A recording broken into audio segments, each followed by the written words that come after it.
JPSC civil सेवा परीक्षा में अक्सर विवाद उठते रहे। यही कारण है कि नियमित रूप से परीक्षा का आयोजन नहीं हो पाया। ऐसे में विवादों को जड़ से खत्म करने के लिए हेमंत सरकार ने एक हाई पावर कमेटी गठित की, जिसने सीएम को अपनी रिपोर्ट सौंप दी है। वहीं राज्य के शिक्षित बेरोजगारों के साथ साथ राजनीतिक दल वाले भी चाहते हैं कि परीक्षा का आयोजन निर्विवाद और निर्विघ्न तरीके से सही समय पर हो। जेपीएससी नामक संस्थान पर नियुक्ति को लेकर अक्सर सवाल उठते रहे। भ्रष्टाचार की भी छींटें पड़ती रही हैं। यही कारण है कि अभी तक किसी तरह 6 सिविल सेवा परीक्षाओं का आयोजन हो पाया और उसमें भी विवाद कहीं न कहीं जुड़ता ही रहा। हेमंत सरकार ने पीटी और मेंस की परीक्षा में कट ऑफ मार्क्स और आरक्षित वर्ग के हितों के संबंध में नीति निर्धारण के लिए विकास आयोग की अध्यक्षता में एक 3 सदस्यीय हाई पावर कमेटी का गठन किया गया था। इस हाई पावर कमेटी ने अपनी रिपोर्ट राज्य सरकार को सौंप दी है। सत्ताधारी दल कांग्रेस का कहना है कि जल्द ही झारखंड के बेरोजगार शिक्षित युवाओं को अवसर मिलेंगे।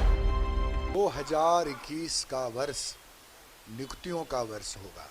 मुख्यमंत्री जी ने स्पष्ट रूप से कहा है। जेपीएससी के अध्यक्ष की नियुक्ति की गई और सबसे इम्पोर्टेंट चीज़ ये है कि जो पिछले 5 वर्षों में एक जनरल परसेप्शन बना कि यहाँ नौकरियाँ नहीं मिलती और 19 वर्षों में कॉन्ट्रैक्ट बेसिस पर बुजुर्गों को रखा गया, तो अब जो है वो नियुक्ति की प्रक्रिया शुरू हुई है।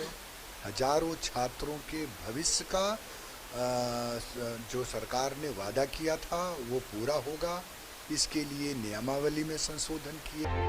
हाई पावर कमेटी की रिपोर्ट को जेपीएससी के पास ही भेजा जाएगा। इसके अलावा कैबिनेट की स्वीकृति लेनी होगी। उसके बाद ही जेपीएससी में सिविल सेवा परीक्षा की नियुक्ति नियमावली संशोधित होगी। रिपोर्ट को मुख्यमंत्री के पास भेजा जाएगा और उससे पहले मुख्य सचिव इस रिपोर्ट का अवलोकन करेंगे। उसके पश्चात जेपीएससी से इस संबंध में मंतव्य भी लिया जाएगा। फिर कैबिनेट के माध्यम से इसे पारित कर आपके नियमावली में संशोधन किया जाएगा। बीजेपी नेता कहते हैं कि जेपीएससी अक्सर विवादों में रहा है, लेकिन सरकार को इसे बेहतर करने का प्रयास करना चाहिए। जो युवा हैं उनके लिए झारखंड जेपीएससी एक कोड़ के समान है। मैं आप कहेंगे कि आज देखिए अभी तक आपको छठी जो जेपीएससी है वो भी अभी तक क्लियर जो है कि हाईकोर्ट पे केस हुआ है। तो सरकार या जो भी ये कमेटी है जो है इसको एक ईमानदारी पूर्वक अगर इस पर ये करना चाहिए कि अगर ईमानदारी से अगर इसे करे जिसमें किसी तरह के विवाद नहीं हो और जो क्राइटेरिया है एक क्राइटेरिया को अपनाए जिसमें कोई भी एक आदमी भी अंगुली उठाए तो उसकी प्रश्न चिन्ह न लगे उस। उम्मीद की जा रही है कि नई संशोधित नियमावली के बाद राज्य में शिक्षित बेरोजगार युवाओं को सिविल सेवा परीक्षा में बैठने के अवसर मिलेंगे। हेमंत सरकार ने इस तरह के संकेत दिए हैं। इसके लिए जेपीएससी को कैलेंडर तैयार करने को कहा गया है। न्यूजीलैंड भारत के लिए रांची से राजेश कुमार की रिपोर्ट।